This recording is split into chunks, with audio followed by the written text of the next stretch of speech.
അധ്യാപനങ്ങൾ അത് നമ്മൾ നല്ല രൂപത്തിൽ ചിന്തിച്ചു നോക്കുകയാണെങ്കിൽ ഇസ്ലാം എല്ലാ വിഷയത്തിലും ഇടപെട്ടിട്ടുണ്ട് എന്നതാണ് ഒരു പരമയാഥാർത്ഥ്യം. ദ്വയാർത്ഥങ്ങൾ, കുത്തിപ്പറച്ചിൽ എന്ന ഒരു വിഷയം ഇന്ന് കേരളത്തിൽ ആകമാനം ചർച്ച ചെയ്യപ്പെട്ടുകൊണ്ടിരിക്കുകയാണ്.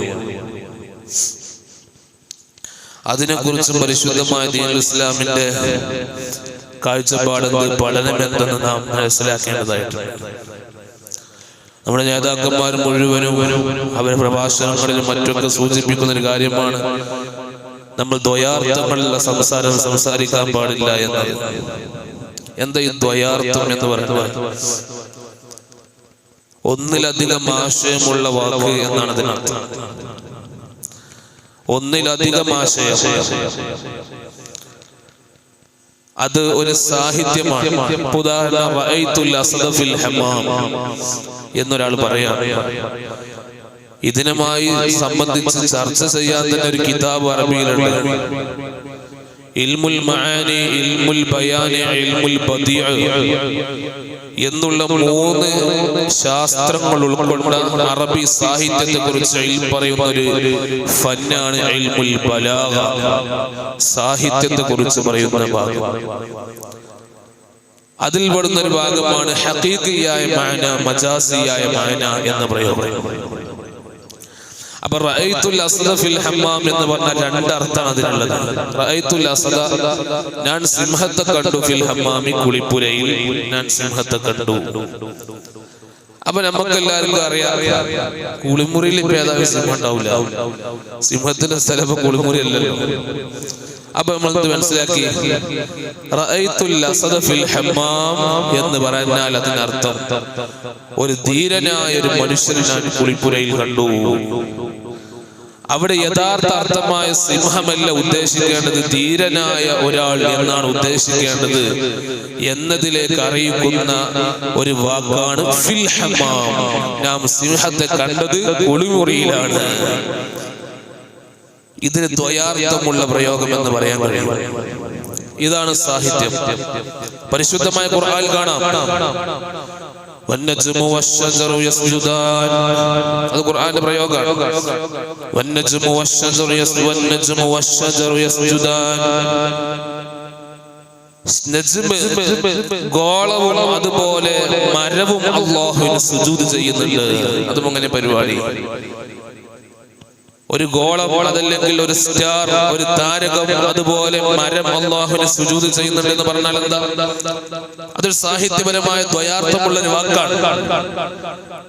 നജ്മും ഷജറും അല്ലാഹുവിന് വഴിപ്പെട്ടുകൊണ്ടിരിക്കുന്നുണ്ട് എന്നതാണ് അതിന്റെ യഥാർത്ഥമായ.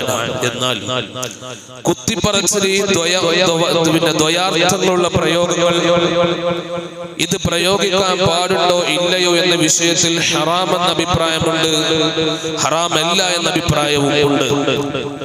ഒരാൾക്ക് മനസ്സിന് വേദന ഉണ്ടാക്കുന്ന തരത്തിലുള്ള സംസാരമാണ് ഇതുകൊണ്ട് ഉദ്ദേശിക്കുന്നതെങ്കിൽ അത് നിഷിദ്ധമാണ്, അത് പാടില്ലാത്തതാണ്. ഒരാളങ്ങനെ പറയാൻ പാടില്ല. ഒരാൾക്ക് ഇഷ്ടമില്ലാത്ത കാര്യങ്ങൾ ഉദ്ദേശിച്ചുകൊണ്ട് കുത്തി പറയാ, അത് ദീനുൽ ഇസ്ലാം പ്രോത്സാഹിപ്പിക്കുന്നില്ല. സൂറത്തുൽ ബഖറയിലെ 104-ാമത്തെ ആയത്ത് അവതീർണമാകാനുള്ള കാരണം തന്നെ മഹാന്മാരായ മുഫസ്സിരീങ്ങൾ പറയുന്നുണ്ട്. നമ്മളെപ്പോലെ ആധുനിക സൗകര്യങ്ങളില്ലാത്തൊരു കാലഘട്ടത്തിൽ, മൈക്കയില്ല, സെറ്റില്ല, ഈ സംവിധാനങ്ങളില്ലാത്ത കാലഘട്ടത്തിൽ മഹാനായ ഹബീബുനാ റസൂലുള്ളാഹി സ്വല്ലല്ലാഹു അലൈഹി വസല്ലമ തങ്ങളുടെ പരിശുദ്ധമായ ക്ലാസുകൾ കേൾക്കാൻ വേണ്ടി സ്വഹാബത്ത് ഒരുമിച്ച് കൂടുമ്പോൾ പല സ്വഹാബത്തിനും നബി തങ്ങളുടെ സംസാരം കേൾക്കാൻ കഴിയൂല. ആ സമയത്ത് നബി തങ്ങളോട് വളരെ ബഹുമാനത്തോടു കൂടി സ്വഹാബത്ത് പറയും, യാ റസൂലല്ലാഹ് റാഇനാ, അള്ളാന്റെ റസൂലെ ഞങ്ങൾക്ക് കൂടി ഒന്ന് പരിഗണിക്കണം കേട്ടോ. കാരണം നിങ്ങൾ പ്രസംഗിക്കുന്ന സമയത്ത് ബഹുമാനത്തോടു കൂടിയാ പറയുന്നത്. നിങ്ങൾ എടുത്തുള്ളവർക്ക് മാത്രമേ കേൾക്കണുള്ളൂ, ഞങ്ങൾക്ക് കേൾക്കണില്ല. റാഇന, ഞങ്ങളും കൂടി ഒന്ന് പരിഗണിക്കണം നബിയെ. നബി തങ്ങൾക്ക് റാഹത്താവും കാരണം അറിയാൻ വേണ്ടിയിട്ടാണ്. കൂട്ടത്തിൽ കുറച്ച് ശൈത്താന്മാര്, അവർ യഹൂദികളായിരുന്നു, ജൂതന്മാരായിരുന്നു. അവരും പറയും, യാ റസൂലല്ലാഹ് റാഇനാ, ഞങ്ങളും കൂടി ഒന്ന് പരിഗണിക്കണം കേട്ടോ. അവരെ പറച്ചിന്റെ ഉദ്ദേശം അതല്ല. റായിന എന്ന് പറഞ്ഞാൽ മഹാന്മാരായ പണ്ഡിതന്മാർ പറയുന്നത് കാണാം, ജൂതന്മാരെ ഭാഷയിൽ റായിന എന്ന് പറഞ്ഞാൽ വഖാനൂ യഖൂലൂന ലഹു ദാലിക വഹിയ ബിലുഗത്തിൽ യഹൂദി സബ്ബൂ. നമ്മളെല്ലാവരും കണ്ടു പരിചയിച്ച തഫ്സീറുൽ ജലാലൈനിയുടെ തഫ്സീറാണ് ഞാൻ വായിച്ചത്. യഹൂദികളുടെ ഭാഷയിൽ റായിന എന്ന് പറഞ്ഞാൽ സബ്ബു അതൊരു തെറി പറച്ചിലാണ്. എന്നാലോ അർത്ഥത്തിലേക്ക് നോക്കുമ്പോൾ കുഴപ്പമില്ല. അവരെ ഭാഷ പ്രകാരം റായിന എന്ന് പറഞ്ഞാൽ ഒരു തെറി പറച്ചിലാണ്. ഉദാഹരണം നമ്മൾ പറയും, നമ്മളെ കുണ്ടന്മാരൊക്കെ ഉസാറായിട്ട് പറയും അല്ലേ? നമ്മൾ വയസ്സന്മാരൊക്കെ നമ്മൾ നാളത്തെ കുണ്ടന്മാരൊക്കെ ഉഷാറ്. കുണ്ടെന്നുള്ള അർത്ഥം ഇവിടെ പറ്റുള്ളൂ. പാലക്കാട്ട് പോയി പറഞ്ഞാൽ അടിയാണ് കിട്ടും. അവർ പാലക്കോടും കുയ്യാറും ഈശ്വരിലൊക്കെ പറയാം. ഇവിടെ കുഴപ്പമില്ല. ഈ റായിന എന്ന ഈ പ്രയോഗം, റായിന എന്ന പ്രയോഗം മുസ്ലിമീങ്ങളിലേക്ക് ചേർത്ത് നോക്കുമ്പോൾ യാതൊരു കുഴപ്പമില്ല. യഹൂദികൾ റായിന എന്ന് പറയുന്ന നബിയെ ഞങ്ങളും കൂടി പരിഗണിക്കണമെന്നല്ല നബി തങ്ങൾ ചീത്ത പറയാണ്. ആ സമയത്ത് അല്ലാഹുവിന്റെ പരിശുദ്ധമായ ഖുർആൻ ആയത്തിറങ്ങി. സൂറത്തുൽ ബഖറ 104-ാമത്തെ ആയത്ത്, ബിസ്മില്ലാഹിർ റഹ്മാനിർ റഹീം യാ അയ്യുഹല്ലദീന ആമനൂ ലാ തഖൂലൂ റായിനാ. അല്ലയോ മുഅ്മിനീങ്ങളെ, ഇനി മുതൽ നിങ്ങൾ റായിന എന്ന് നബി തങ്ങളോട് പറയാൻ നിൽക്കേണ്ട. വഖൂലൂ ഉൻദുർനാ വസ്മഊ. മുഅ്മിനീങ്ങളെ, ഇനി മുതൽ നിങ്ങൾ നബി തങ്ങളോട് ഉൻദുർനാ, നബിയെ ഞങ്ങളും കൂടി ഒന്ന് നോക്കണം കേട്ടോ എന്ന് പറഞ്ഞാൽ മതി. ഇനി റായിന എന്ന് നിങ്ങൾ പറയേണ്ട. നിങ്ങൾ സദുദ്ദേശത്തോടു കൂടിയാണ് പറയുന്നതെങ്കിലും ആ സദസ്സിലുള്ള ജൂതന്മാർ നബി തങ്ങളെ അത് ആക്ഷേപിച്ചുകൊണ്ടാണ് പറയുന്നത് എന്ന് പറഞ്ഞാൽ ഒരാൾക്ക് മനസ്സിന് വേദനയുണ്ടാകുന്ന സംസാരങ്ങൾ ഒരിക്കലും തന്നെ പ്രയോഗിക്കാൻ പാടില്ല. ദ്വയാർത്ഥ രൂപത്തില് ഒരാൾക്ക് മനസ്സിന് വേദനയുണ്ടാകുന്ന തരത്തിലുള്ള രണ്ടർത്ഥമോ അതല്ലെങ്കിൽ ഒന്നിലധികം അർത്ഥമുള്ള സംസാരങ്ങൾ മുറിവേൽപ്പിക്കുക എന്ന ഉദ്ദേശത്തോടാണ് പറ്റൂല. അത് പാടില്ല, ഒരിക്കലും തന്നെ പാടില്ല. ദ്വയാർത്ഥം പോയിട്ട് ഒരാളുടെ നേരെ ചൊവ്വ പറയിൽ തന്നെ പറ്റൂല. ദ്വയാർത്ഥം അവിടെ നിൽക്കട്ടെ. ഒരാൾക്ക് ഇഷ്ടമില്ലാത്ത വാക്ക് അത് ദ്വയാർത്ഥമുള്ളതാകട്ടെ ഇല്ലാത്തതാകട്ടെ, വ്യക്തതയുള്ളതാകട്ടെ വ്യക്തത ഇല്ലാത്തതാകട്ടെ, അത് പറയാൻ പാടില്ല. അല്ലാഹുവിന്റെ പരിശുദ്ധമായ ഖുർആൻ തന്നെ സൂറത്തുൽ ഹുമസയിൽ പറയുന്നത് കാണാം.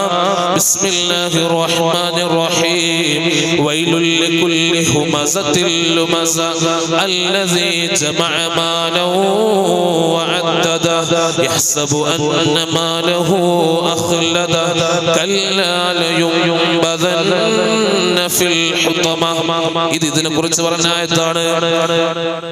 മഹാന്മാരായ സ്വഹാബത്തിനെ, പാവപ്പെട്ട സ്വഹാബത്തിനെ കുത്തി പറഞ്ഞ വലീദ് ഇബ്നു മുഗീറയെ പോലോത്ത, ഉമയ്യത്തിനെ പോലോത്ത ആളുകളിലാണ് ഈ പരിശുദ്ധമായ സൂറത്ത് ഇറങ്ങിയത്. വൈലുൽ ലികുല്ലി ഹുമസത്തിൽ ലുമസ. ഹുമസക്കും ലുമസക്കുമാണ് വൈൽ എന്ന നരകം. വൈലി എന്ന നരകം എന്ന് പറഞ്ഞാൽ നരകത്തിലെ ഏറ്റവും താഴെ തട്ടിൽ അദാബിന്റെ തീനാളങ്ങളാൽ നിറക്കപ്പെട്ട ഒരു ഗന്ധമുണ്ട്. ഗന്ധം കൊണ്ടും അതുപോലെ അദാബിനാലുമെല്ലാം പരീക്ഷിക്കപ്പെടുന്ന ഒരു കുണ്ടാണ് വൈലെന്ന നരകത്തിന്റെ കുണ്ട്. ആ വൈലെന്ന നരകമുണ്ടല്ലോ, അദാബിനാൽ മംലൂ ചെയ്യപ്പെട്ട നിറക്കപ്പെട്ട നരകമുണ്ടല്ലോ. ലികുല്ലി ഹുമസത്തിൽ ലുമസത്തി, എല്ലാ ലുമസക്കും ഹുമസക്കും ഉള്ളതാണ്. ഹുമസ എന്ന് പറഞ്ഞാൽ ലുമസ എന്ന് പറഞ്ഞാലും വാക്കുകൊണ്ട്, ആക്ഷൻസ് കൊണ്ട് ജനങ്ങളെ വേദനിപ്പിക്കുന്ന ആളുകളെന്നാണ്. വാക്കുകൊണ്ട് നോവിപ്പിക്കുക, എഴുത്തുകൊണ്ട് നോവിപ്പിക്കുക, അതല്ലെങ്കിൽ ആക്ഷൻസ് കണ്ണുകൊണ്ട് ഓരോ ആക്ഷൻസ് കാട്ടുക, കൈ കൊണ്ട് കാണിക്കുക. ഇങ്ങനെ ചെയ്യുന്ന ആളുകൾക്കാണ് വൈലെന്ന നരകമുള്ളത്. അവർ എങ്ങനത്തെ ആളുകളാണ്? അല്ലദീ ജമഅ മാലഹു വഅദ്ദദഹു. അതിങ്ങനെ പൈസ അട്ടിക്കട്ടിക്കാക്കി വെക്കുകയാണ്.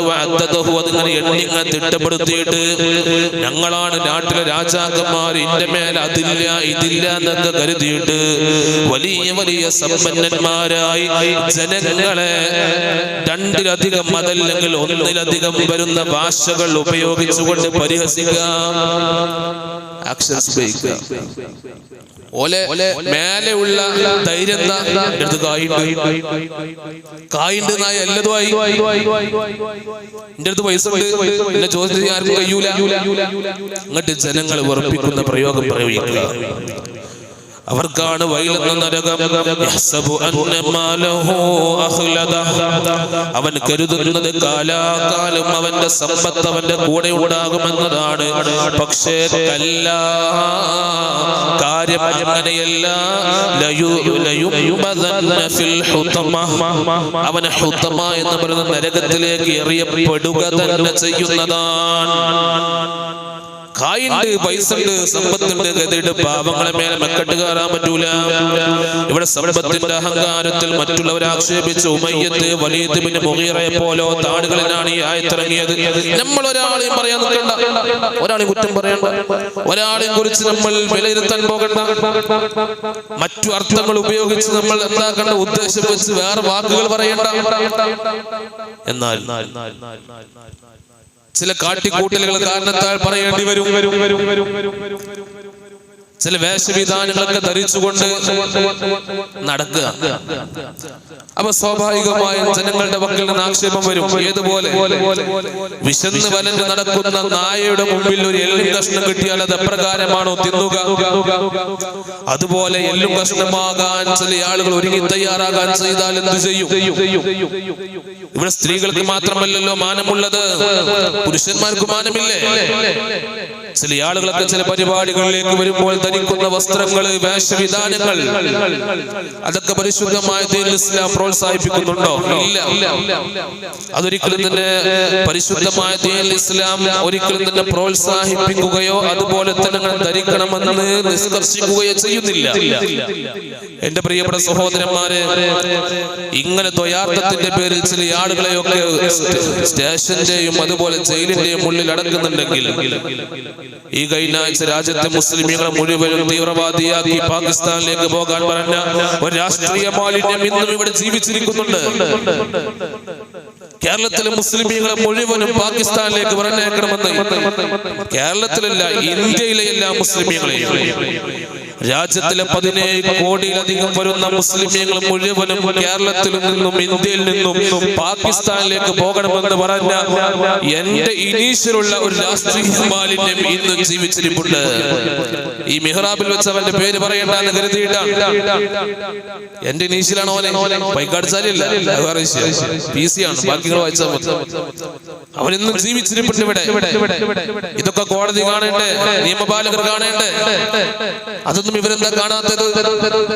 സാധാരണക്കാരൻ എന്തെങ്കിലും പറഞ്ഞു ഇവിടെ പിടിച്ച്, അതല്ലെങ്കിൽ കുറച്ച് കയ്യൂക്ക് കുറവുള്ള ആൾക്കാരെ പിടിച്ച് ഉള്ളിൽ ജയിലടക്കുന്ന സംവിധാനം എല്ലാവർക്കും ബാധകമാണ്. ഞാൻ നേരത്തെ പറഞ്ഞല്ലോ, ആക്ഷേപങ്ങൾ വരാനുള്ള പ്രധാനപ്പെട്ട കാരണം എന്തെന്ന് വെച്ചാൽ ദീനുൽ ഇസ്ലാം പറഞ്ഞ പോലെ ജീവിക്കാത്തത് കൊണ്ടാണ്. നമ്മൾ മക്കളൊക്കെ വസ്ത്രം നോക്കി, നമ്മള് പെൺകുട്ടികളെ വസ്ത്രം നോക്കി വേദനാജനകമെന്ന് പറയുന്നത് കല്യാണങ്ങളുടെ അവസ്ഥ എന്താണ്? നിക്കാഹിന്റെ സദസ്സുകൾ അവസ്ഥ എന്താണ്? അറപ്പ് തോന്നുകയാണ് ഓരോ പരിപാടികളിലേക്ക് പോകുമ്പോൾ. ഒരു ലക്കുലകാനില്ലാത്ത മുടിയും കാണിച്ച് ഔറത്തുകളെല്ലാം ഉള്ളിലുള്ളതെല്ലാം പുറത്തേക്ക് പ്രദർശിപ്പിക്കുന്ന വസ്ത്രങ്ങൾ ധരിച്ച് സ്ത്രീയുടെ ഹയ എന്ന് പറയുന്ന, ലജ്ജ എന്ന് പറയുന്ന അവളുടെ ഏറ്റവും വലിയ അലങ്കാരത്തെ മുഴുവനും പുറത്തേക്ക് വലിച്ചെറിഞ്ഞ് ദീനുൽ ഇസ്ലാം പ്രോത്സാഹിപ്പിക്കാത്ത വസ്ത്രധാരണങ്ങൾ മുഴുവനും ശരീരത്തെ കള്ളിപ്പിടിപ്പിച്ച സംസ്കാരത്തിന്റെ ഭാഗമാക്കി ജീവിക്കുമ്പോൾ പിന്നെ എവിടെയാ സ്ത്രീകൾക്ക് ഇവിടെ സ്വതന്ത്രപൂർണ്ണമായ ജീവിതം നയിക്കാൻ കഴിയുക? അല്ലാഹുവിന്റെ പരിശുദ്ധമായ ഖുർആൻ സൂറത്തുൽ അഹ്സാബ് 59-ാമത്തെ ആയത്ത്, ഒരു മുസ്ലിം നാമധാരിയായ ഒരു പെണ്ണ് ചോദിക്കുകയുണ്ടായി, ഖുർആൻ എവിടെ തട്ടമിടണമെന്ന് പറഞ്ഞിട്ടുണ്ടോ? ഈ അടുത്ത കാലത്ത് എവിടെ അവളൊക്കെ ജീവിച്ചോളെ വർത്തനം കേട്ടോലെ സൂറത്തുൽ ഫാത്തിഹ മുതൽ നാസ് വരെ കലക്കി കുടിച്ച് എല്ലാം മനസ്സിലാക്കിയോളാം. ഒരു ഫാത്തിഹ പോലും അറിയാൻ കഴിയാത്ത പെണ്ണാ ചോദിക്കുന്നത്. ഓള് തട്ടമിടണ്ട, ദീനിനെ മുഴുവനും എതിർക്കണം കേട്ടോ. ഖുർആൻ എവിടെ ഉണ്ടോ? എന്ത് ഉണ്ട്. സൂറത്തുൽ അഹ്സാബ് 59-ാമത്തെ ആയത്ത്.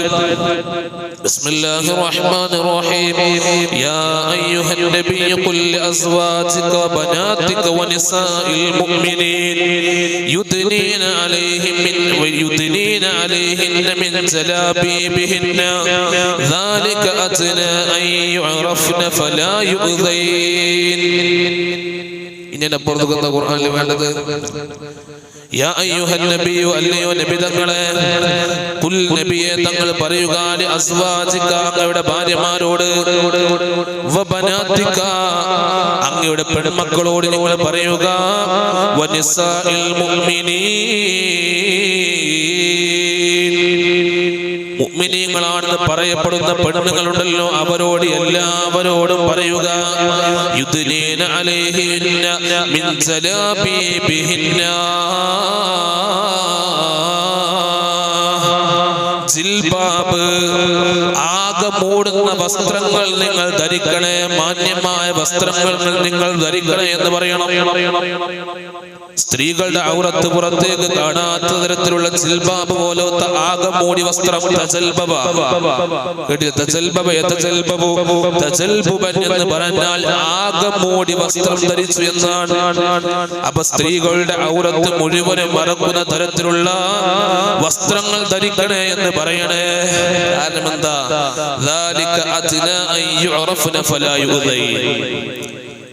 അത് ഇവർ യഥാർത്ഥ മുഅ്മിനീങ്ങളായ പെണ്ണുങ്ങളാണ് എന്ന് മനസ്സിലാക്കാൻ വേണ്ടിയിട്ടാണ്. അങ്ങനെയായാൽ ഫലാ യുദൈൻ, ആ പെണ്ണുങ്ങൾക്ക് പിന്നെ മറ്റുള്ള പ്രയാസങ്ങൾ ഉണ്ടാകൂല. അത് ഖുർആൻ പറഞ്ഞു നോക്കി. അവർക്ക് ധരിക്കേണ്ട വസ്ത്രമാർ വേണ്ട രൂപത്തിൽ ധരിച്ചു നടന്നാൽ ഫലാ യുദൈൻ, ഒരു പെണ്ണിന് പോലും ഇവിടെ സ്വതന്ത്രം ഹനിക്കപ്പെടുന്ന രീതിയിൽ ജീവിക്കേണ്ടി വരില്ല. ഉമ്മത്ത് മുഹമ്മദിനിൽ മുസ്തഫ സല്ലല്ലാഹു അലൈഹി വസല്ലം. ഇതോടുകൂടെ കൂട്ടത്തിൽ ഞാൻ പറയട്ടെ, അതിനു പുറമെ ഹറാമായ ചിന്തകളെ പ്രോത്സാഹിപ്പിക്കുന്ന എല്ലാ സംസാരങ്ങളും പാട്ടുകളും പ്രവർത്തനങ്ങളും പരിശുദ്ധമായ ദീനുൽ ഇസ്ലാം നിരോധിച്ചിട്ടുണ്ട്.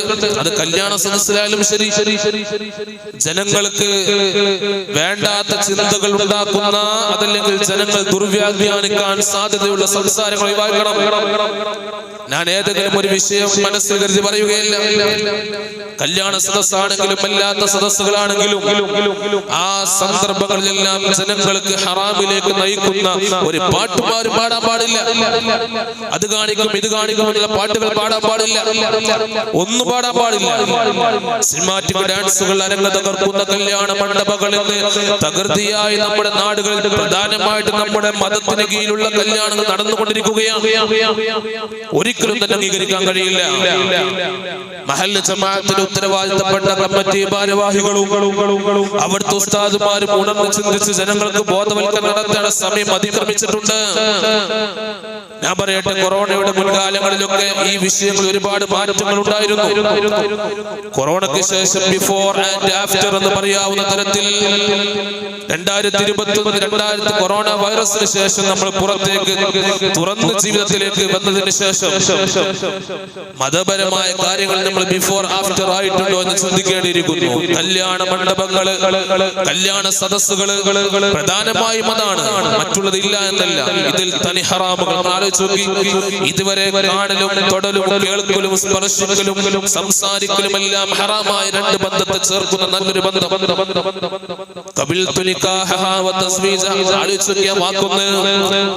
ഏതൊരു പിതാവ് തന്റെ മകളെ കയ്യിൽ ഏൽപ്പിക്കുമ്പോ ഞാൻ കൈവച്ച് എല്ലാ കൈയുമിൽ ഞാൻ ഒരു വര കണ്ടിട്ടുണ്ട്.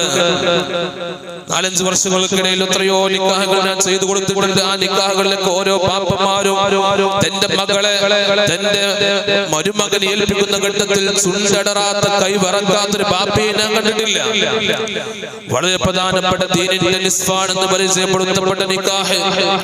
ഇതുവരെ നല്ല കോലത്തിൽ എന്റെ മകളെ ഞാൻ നോക്കി വളർത്തിയിട്ടുണ്ട്, നിന്നെ ഞാൻ ഏൽപ്പിക്കുകയാണെന്ന് പറഞ്ഞ് ആ വലിയ ഇബാദത്ത് എന്ന് പറയുന്ന ദൗത്യം ഹറാമിൽ കലാശിക്കുക എന്ന് പറഞ്ഞാൽ മുഅ്മിനീങ്ങളായ ആർക്കും അത് സമ്മതിക്കാൻ കഴിയൂല. അതൊരിക്കലും തന്നെ പ്രോത്സാഹിപ്പിക്കാൻ കഴിയൂല. കല്യാണത്തിന്റെ തലേനാളുകൾ സിനിമാറ്റിക് പാട്ടുകളും ഡാൻസുകളും അതുപോലെ മൈക്കുകളും കരോക്കുകളും എല്ലാം വെച്ചുകൊണ്ട് ചാടി കളിക്കുകയാണ്, തിമർക്കുകയാണ്. ആണും പെണ്ണും ഡാൻസ് കളിക്കുകയാണ്. അംഗീകരിക്കാൻ കഴിയൂല. മുഅ്മിൻ ഒരിക്കലും അത് അംഗീകരിക്കാൻ കഴിയൂല. ഇങ്ങനെ ജനങ്ങളെ ഹറാമിലേക്ക് കൊണ്ടുപോകുന്ന സംസാരങ്ങള്, ജനങ്ങളെ ഹറാമിലേക്ക് എത്തി നോക്കാൻ പ്രേരിപ്പിക്കുന്ന പാട്ടുകള്, സിനിമാറ്റിക് മ്യൂസിക്കുകൾ, അത് ഹറാമാണ്. അല്ലാഹുവിന്റെ ഹബീബ് സല്ലല്ലാഹു അലൈഹി വസല്ലം തങ്ങൾ പറഞ്ഞുവല്ലോ, ഇന്ന മിൻ അക്ബരിൽ കബാഇരി അയ്യൽഅന അർ-റജുലു വാലിദൈഹി. അല്ലാഹുവിന്റെ പരിശുദ്ധമായ ദീനുൽ ഇസ്ലാം പരിചയപ്പെടുത്തിയ അക്ബറുൽ കബായിർ, വൻദോഷങ്ങൾ. ആ വൻദോഷങ്ങളിൽപ്പെട്ട ഏറ്റവും വലിയ വൻദോഷം അൻയൽഅന റജുലു വാലിദൈഹി, ഒരാൾ തന്റെ മാതാപിതാക്കളെ ആക്ഷേപിക്കലാണ്, ശപിക്കലാണ് എന്ന് മഹാനായ ഹബീബുനാ റസൂലുള്ളാഹി സ്വല്ലല്ലാഹു അലൈഹി വസല്ലം. ഖാലു സഹാബത്ത് ചോദിച്ചു, യാ റസൂലല്ലാഹ് വകൈഫ യൽഅനു റജുലു അബവൈഹി, എങ്ങനെയാണ് നബിയെ സ്വന്തം മാതാപിതാക്കളെ ഒരാൾ തന്നെ ലഅനത്താക്കുക, ശപിക്കുക യാ റസൂലല്ലാഹ്? ഖാല, നബി തങ്ങൾ പറഞ്ഞു, യസുബ്ബുർ റജുല അർ-റജുല, യസുബ്ബുർ റജുലു അർ-റജുല, ഒരാൾ മറ്റൊരാളെ ചീത്ത പറയും. യസുബ്ബുർ റജുലു അർ-റജുല, ഒരാൾ മറ്റൊരാളെ ചീത്ത പറയും. അങ്ങ് ചീത്ത പറയുമ്പോൾ ഫയസുബ്ബു അബാഹു, ആദ്യത്തെ ആളെ ബാപ്പാക്ക് വിളിക്കും. ഞാൻ ഒരാളെ ചീത്ത പറയുമ്പോൾ അതെന്റെ ബാപ്പാണ്ട് പോയി പറഞ്ഞാളാ എന്ന് മറ്റാൾ റീപ്ലൈ തരും. എന്റെ ബാപ്പാക്ക് വിളിക്കുമ്പോൾ വയസുബ്ബുർ റജുലു ഉമ്മഹു, ഇതിന്റെ ബാപ്പാക്ക് മാത്രം വിളിക്കാൻ വെച്ചാൽ തള്ളനോട് പോയി പറഞ്ഞാളാ എന്ന് ഇവൻ റീപ്ലൈ കൊടുക്കും. ഫയസുബ്ബു ഉമ്മഹു, ഇത് കേൾക്കുമ്പോൾ മറ്റാൾ പറയും, ഇതിന്റെ അമ്മക്ക് വിളിക്കടാ, ഇത് എന്റെ തള്ളനോട് പോയി പറഞ്ഞാളാ. രണ്ടാളോ ഇമ്മയായി ബാപ്പിയായി. ഈ ഉമ്മയും ബാപ്പയും എന്ത് പിഴച്ചു? ഇവർ തമ്മിലുണ്ടായ തർക്കത്തിൽ അവർക്ക് എന്ത് പങ്കാണുള്ളത്? ഇതാണ്. അപ്പോൾ രണ്ടുപേരും അങ്ങോട്ടും ഇങ്ങോട്ടും ബാപ്പാക്കും ഉമ്മാക്കും വിളിക്കലോടുകൂടി ഒരു ഹറാമിലേക്ക് പ്രേരണമായി തീർന്നു. എന്നതുപോലെ പരിശുദ്ധമായ ദീനുൽ ഇസ്ലാം പറയുന്നത്, ഹറാമിലേക്ക് ചേർക്കുന്ന ഒരുവിധ പരിപാടികളും പരിശുദ്ധമായ ദീനുൽ ഇസ്ലാമോ ബഹുമാനപ്പെട്ട സുന്നത്ത് ജമാഅത്തോ പ്രോത്സാഹിപ്പിക്കുന്നില്ല എന്നതാണ് നമ്മൾ കൃത്യമായി മനസ്സിലാക്കേണ്ടത്. ഇത്ര മാത്രമാണ് പറയുന്നത്. വഫീഹി ഇശാറത്തുൻ അളീമത്തുൻ കാഫിയ, ഈ പറഞ്ഞ സംസാരത്തിൽ എല്ലാ ഇശാറത്തുമുണ്ട്. ബുദ്ധിയുള്ളവർക്ക് ചിന്തിക്കാൻ ഉതകുന്ന രീതിയിലുള്ള എല്ലാതും നിറച്ചത് മാത്രമാണ് പറഞ്ഞത്. അല്ലാഹു സുബ്ഹാനഹു തആല റാഹത്തോടെ പരിശുദ്ധമായ ദീനുൽ ഇസ്ലാം പറഞ്ഞതനുസരിച്ച് ജീവിക്കാൻ നമുക്ക് തൗഫീഖ് പ്രദാനം ചെയ്യുമാറാകട്ടെ. അല്ലാഹു സുബ്ഹാനഹു തആല അവന്റെ ദീനിലൂടെ നമ്മൾ ചെയ്യണമെന്ന് പറഞ്ഞ കാര്യങ്ങൾ കൃത്യമായി ചെയ്യാനും ഒഴിവാക്കണമെന്ന് പറഞ്ഞ കാര്യങ്ങൾ കൃത്യമായി വർജിക്കാൻ നമുക്ക് തൗഫീഖ് നൽകുമാറാകട്ടെ. ഉമ്മത്തിന്റെ നേതാക്കന്മാർക്ക് നമ്മൾ വഴിപ്പെടണം. അത് പരിശുദ്ധമായ ഖുർആന്റെ അധ്യാപനമാണ്. അത്തിഉല്ലാഹ വ അത്തിഉർ റസൂല വ ഉലിൽ അംരി മിൻകും. നിങ്ങൾ അല്ലാഹുവിനെ വഴിപ്പെടണം, റസൂലിനെ വഴിപ്പെടണം. നിങ്ങളിലുള്ള മഹാരഥന്മാരായ പണ്ഡിതന്മാർ, സാദാതീങ്ങൾ, ഈ ഉമ്മത്തിന് നേതൃത്വം കൊടുക്കുന്ന നേതാക്കൾ, അവർക്ക് നിങ്ങൾ ഇത്വാഅത്ത് ചെയ്യണം, വഴിപ്പെടണം. അല്ലാതെയായി പോയാൽ ഉമ്മത്ത് ഖറാബായി പോകുന്നതാണ്. നമ്മളെപ്പോഴും ഐക്യത്തിന് വേണ്ടി പ്രവർത്തിക്കേണ്ടവരാണ്. നമ്മളെപ്പോഴും ശിഥിലമാകുന്ന ചിന്താധാരയുമായി മുന്നോട്ട് പോകേണ്ടവരല്ല. അകന്നു പോയവരെ അടുപ്പിക്കുകയും പിന്നീട് അകന്നു പോകാതിരിക്കാൻ പരിശ്രമിക്കുകയും ചെയ്യേണ്ടവരാണ്. കൂട്ടി നിർത്തലിന്റെ എല്ലാവിധ അനുരഞ്ജനയും നമ്മൾ ഒരു പക്ഷേ ചെയ്തു കൊടുക്കേണ്ടി വരും. അതിലൊക്കെ നമ്മൾ കൃത്യമായി ചിന്തിച്ച് ഉമ്മത്തിന്റെ ഐക്യത്തിന് വേണ്ടി പ്രവർത്തിക്കുക. നമ്മുടെ മതപരമായ കാര്യങ്ങളിലും രാഷ്ട്രീയപരമായ കാര്യങ്ങളിലും നല്ല രൂപത്തിൽ നേതൃത്വം കൊടുക്കാൻ പറ്റിയ നല്ല നേതാക്കന്മാർ നമ്മുടെ മുമ്പിലുണ്ട്. ആ നേതാക്കന്മാർ പറയുന്ന കാര്യങ്ങൾ കൃത്യമായി മനസ്സിലാക്കി ജീവിതത്തോട് ചേർത്ത് പിടിക്കുക. ഈശാ അല്ലാഹ് ഒരു പ്രഭാതത്തിൽ നമ്മളെല്ലാവരും ചിരിക്കും. സങ്കടത്തിലാണ്, പ്രയാസത്തിലാണ്, പല രൂപത്തിലുള്ള വ്യസനത്തിലാണ്. ഈശാ അല്ലാഹ് ഒരു പുലരി നമ്മളെല്ലാവരും ചിരിക്കും. ഫലസ്തീനിലെ മക്കൾ ചിരിച്ചില്ലേ? ഫലസ്തീനിലെ മക്കൾ ചിരിച്ചുകൊണ്ടിരിക്കുകയാണ്. അല്ലാഹു തആല ഇസ്രായേലി ജൂതന്മാരുടെ എല്ലാ കുതന്ത്രങ്ങളെയും പരാജയപ്പെടുത്തുമാറാകട്ടെ. തീയിന്നും കെട്ടിയില്ല എന്ന് കേൾക്കുന്നത്. അല്ലാഹു തആല നമ്മൾ ഒരിക്കലും ഒരാൾ നശിക്കാൻ വേണ്ടി ആഗ്രഹിക്കുന്നില്ല. എല്ലാവർക്കും അല്ലാഹു തആല സ്വൈര്യമായ ജീവിതം നൽകുമാറാകട്ടെ. നമ്മളെ പ്രഭാഷണം കൊണ്ടോ, നമ്മുടെ എഴുത്തുകൊണ്ടോ, നമ്മളെ സംസാരം കൊണ്ടോ നമ്മുടെ മഹല്ലിലെ ഐക്യമെങ്ങാനും തകർന്നു പോയാൽ, ഞാൻ പറഞ്ഞു തരാം അനുഭവ സംഖ്യ, നമ്മുടെ മഹല്ലിന്റെ